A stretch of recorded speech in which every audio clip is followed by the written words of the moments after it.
Welcome back, everyone. The Toronto Raptors took a big step forward this season. After missing the playoffs for the first time in nearly a decade last year, they quickly turned it around and became a top 5 seed. And with them having a very young team, a young coach, and a large amount of trade assets, the sky is really the limit for them in my opinion. Now, there are a number of ways they could approach the offseason, but even with them having a young up-and-coming team, I don't think they can afford to do completely nothing. They may not have much money to work with, but they have just enough financial flexibility to improve their team. And in today's video, we are going to go over what I believe to be an ideal off-season for the Toronto Raptors. And to begin, we need to briefly touch on their financial situation, as we cannot hope to get very far without understanding it. They are already over the salary cap, but do not project to be a tax-paying team, which will afford them the luxury of using both their full mid-level and biannual exception, valued at roughly 10.2 and 4.0 million respectively for the upcoming year. But if they do indeed use them, they will then become hard-capped, or in other words, will not be able to exceed the luxury tax apron, which is a money line that's currently set at roughly 149 million. With all of that in mind though, let's begin making some moves, and the first thing we need to do is review the player option and non-guaranteed contracts that are on their payroll. Unfortunately, they don't have any players with a team option, but they do have Svi Mykhailiuk with a player option, which he has already reportedly opted into. And although we cannot do anything about that, we do have control over whether or not Armoni Brooks and Delon Wright will be brought back. Both of them have partially guaranteed contracts and will become fully guaranteed if they are not waived by October. In my opinion though, only one of them really needs to be brought back, and that one would have to be Delon Wright. He is a no-brainer given his potential, and he has a lot more room to grow yet too. And although the Raptors may have a need for more three-point shooting, Armoni Brooks was not able to provide that for them. Whether they outright waive him or bring him back with a two-way contract, I think they need to open up a spot on their 15-man roster for a different player. But with all of that out of the way, now moving on to the NBA draft. And if you did not know, the Raptors own the 33rd overall pick, which although will not put them in a position to draft a top-tier player, I think they could find a hidden gem here. A large amount of fans want them to draft a point guard, but in my opinion, they are better off addressing that need in free agency with a more proven player. We all know that the Raptors have a ton of depth at power forward, but they do lack depth in many other areas, and while I do think they can address their need for a point guard and even a center during free agency, they should probably look for another wing player in the NBA draft. Drafting and then developing young wing players has pretty much been their bread and butter, and I believe they could do that again with Wendell Moore, a young shooting guard small forward combo out of Duke. He already has the mold of a 3-and-D player who could make an immediate impact, but I think they could get even more out of him. He's a great 3-point shooter, an all-NBA level defender, and an underrated playmaker too.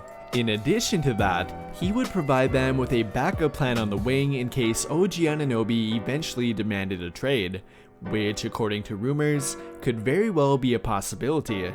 With the NBA draft out of the way though, we're going to make a trade before free agency, and while we don't have much to work with here in terms of trade assets, there is one former Raptor on the trade block that could likely be acquired for cheap, and that player happens to be Terrence Ross, who could likely be acquired for a package of Khem Birch, Malachi Flynn, Svi Mykhailiuk, and a future second-round draft pick or two. He may be coming off an underwhelming year, but then again, he was playing for a team that he did not want to play for, and I believe that Terrence Ross can still be a difference maker off the bench. Not only that though, but he would likely welcome a return to Toronto with open arms, and with the Raptors having a need for more scoring and three-point shooting off the bench, Terrence Ross could fill that role for them. No, it may not be a game-changing trade, but in a rather dry trade market for role players, it might be the best we can do here, and you can't really complain about it considering the minimal package we are giving up for him. With that trade being completed though, we now have 9 total players on our payroll entering free agency, and we're going to begin by bringing a few of our own free agents back, and those 3 happen to be Chris Boucher, Thaddeus Young, and Yuta Watanabe, who could all be retained using their bird rights, and would not affect our ability to stay under the hard cap while doing it. I don't think retaining any of them should be a big debate either. All 3 of them were major contributors throughout the year, with that even being true of Thaddeus Young, who was a late addition at the trade deadline. And barring any of them getting a big, unexpected offer from a different team, money should not be an issue here, which would really make it a no-brainer to retain each of them. Thaddeus Young and Chris Boucher fit perfectly in the rotation that Nick Nurse likes to run. Their versatility on offense and toughness on defense is incredibly valuable to the team. And while Yuta Watanabe may not be as big of a factor compared to them, he continues to prove his worth. He is a very good defender, a great hustle player, and is beginning to mold into a quality 3-and-D player. After bringing all of them back though, we now have 12 players on our roster, with room for only 3 more, and we're going to make our first non-Raptor free agent addition by adding Mo Bamba, who would be brought in using our non-taxpayer mid-level exception. This one might be a bit optimistic given Bamba's potential value, but I'm not sure he will receive a better offer, and I don't think you can deny the fit here. The Toronto Raptors need a true center, but with their affinity for modern-day big men, they are very particular on who they employ. In my opinion though, Mo Bamba would definitely fit their criterion. He is a modern-day big who can space the floor, protect the rim at an elite level, and run the floor very well too. All of which would only be complemented by the fact that he perfectly fits their timeline. He is only 24 years old, and would theoretically be able to improve with their team over time. In my mind anyways, Mo Bamba is an ideal fit for their team, and there might not be a better option to offer their mid-level to. But how about their biannual though? It may not be worth as much, but I still think we can net a quality player here. And one player that I've had my eye on for them is another former Toronto Raptor, with that player being Delon Wright. Yes, we are finally going to fill our need for a backup point guard, and with there not being many affordable options available, I think they should offer Delon Wright their biannual exception to grab his attention. They already have familiarity with him, and he would theoretically fit their needs perfectly. He is a great decision maker, a quality defender, and is a much improved 3-point shooter compared to when he last played for them. Delon Wright would provide them with a different option at point guard compared to Fred VanVleet, and they could even play at the same time together as well. I for one love the fit of both Delon Wright and Mo Bamba on their team as well, and after adding them, you can pretty much call their team complete even with one roster spot remaining, which they could either choose to keep open for now or immediately fill it with a minimum contract.